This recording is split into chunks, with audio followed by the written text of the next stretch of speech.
Well, welcome and thank you for coming into the channel. Reverend Dr. J.W. Morrison, theologist, Central Coast, New South Wales, Australia.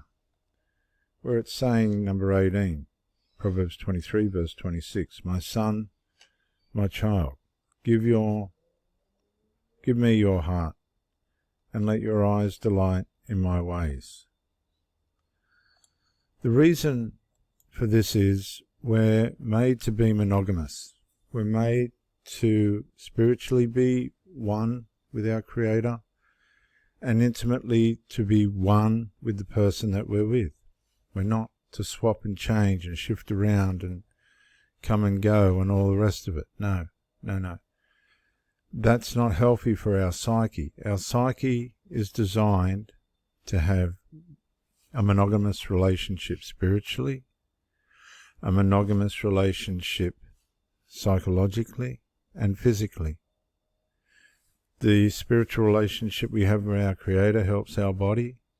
The monogamous relationship we have and our spirit relationship with our partner helps our spirit and our psyche. And it all works together.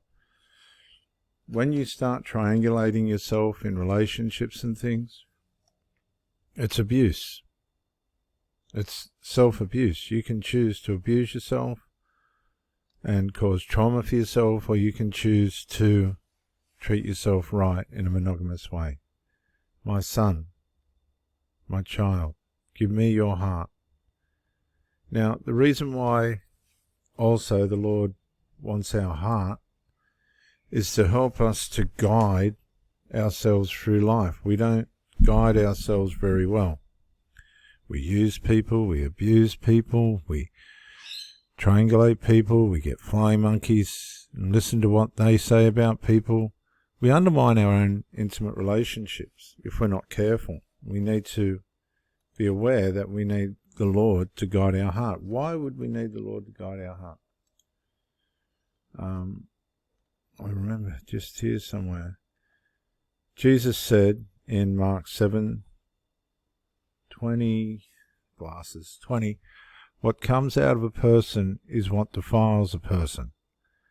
For from within the heart of people come evil thoughts, sexual immorality, theft, murder, adultery. That's when you play up and you're married. That's when you just have sex outside an exclusive relationship.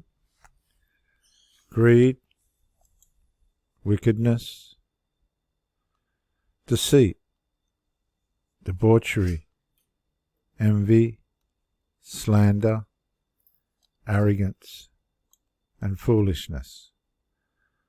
All these evils come from within. They're in us, and these are what defile us. A lot of us don't realize this. That's why when we give the Lord our heart, we get our way through life a lot safer. It says, I will give you a new heart and put a new spirit in you. This is what happens when you come to the cross. When you become saved, you are filled with the Holy Spirit. You say, what do you mean, Reverend?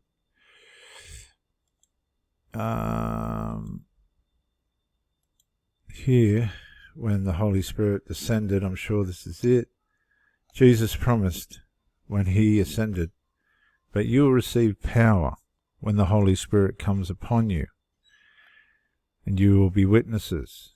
And then, in Romans 8, now I'm going off memory now, goodness, I hope I get this right, come on, Romans chapter 8, here we go.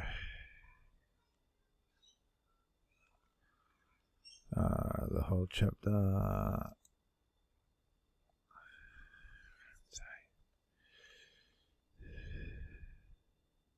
Those who live according to the sinful nature, the heart, just at the mercy of their own heart, set their minds on the things of the flesh. And we read what they were.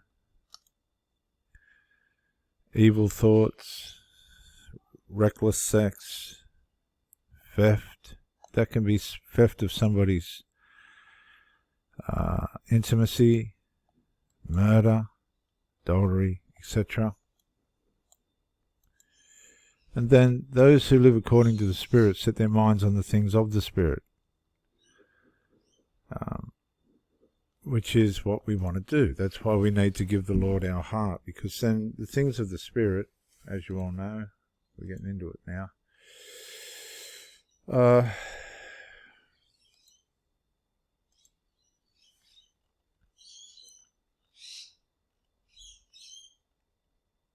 love, joy, peace, long-suffering, kindness, goodness, faithfulness, gentleness, and self-control.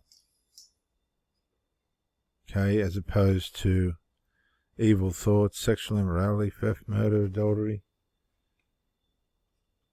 and those types of things. That's why we need to give the Lord our heart.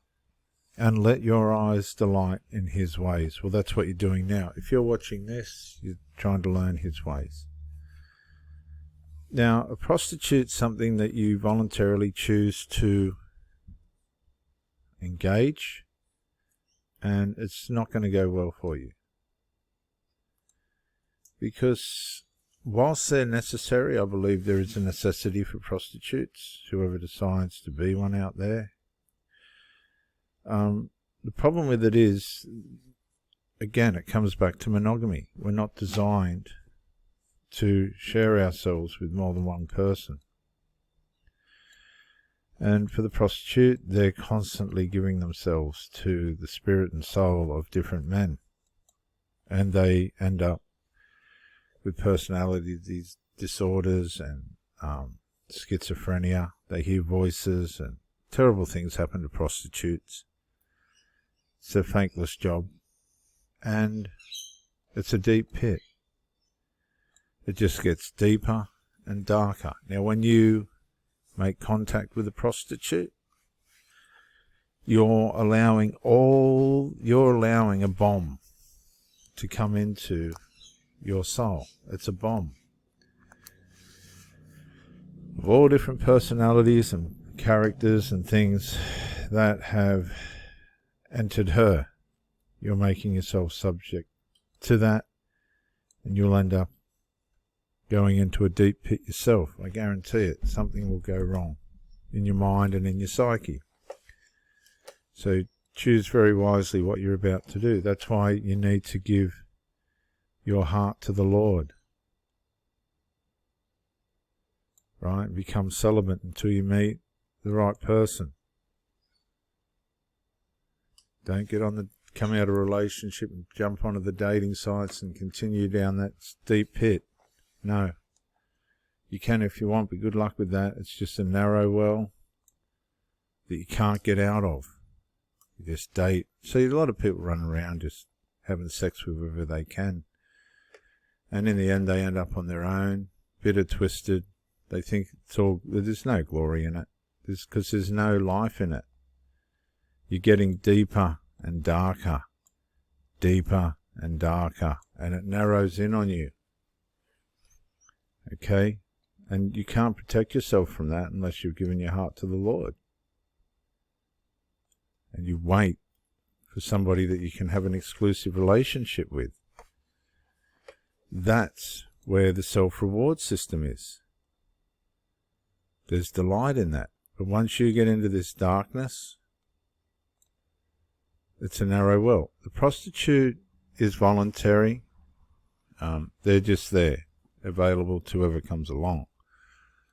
The adulteress is a whole different kettle of fish as well. But if you're aware that somebody's betraying their husband and you engage that person, you're a fool. An absolute fool. Because the Bible warns that can go really bad for you. This woman's already showing that she's got no faithfulness. At least at that point. I've had women do this to me. They lose their way. They meet some. It's never worked for them. Ever. Not once. They get a moment of payback, whatever their unresolved is. That's how unresolved works usually. they'll sleep with somebody else. I've met women that have done that to their partners just to get them back, and then they've gone back. But it's all a narrow well. It doesn't produce anything. It's destructive. It harms children. It harms the people involved. And these people know they're doing it. They're robbing the heart.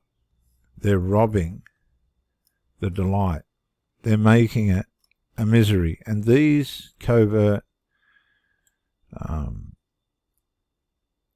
sexual narcissists, they will multiply.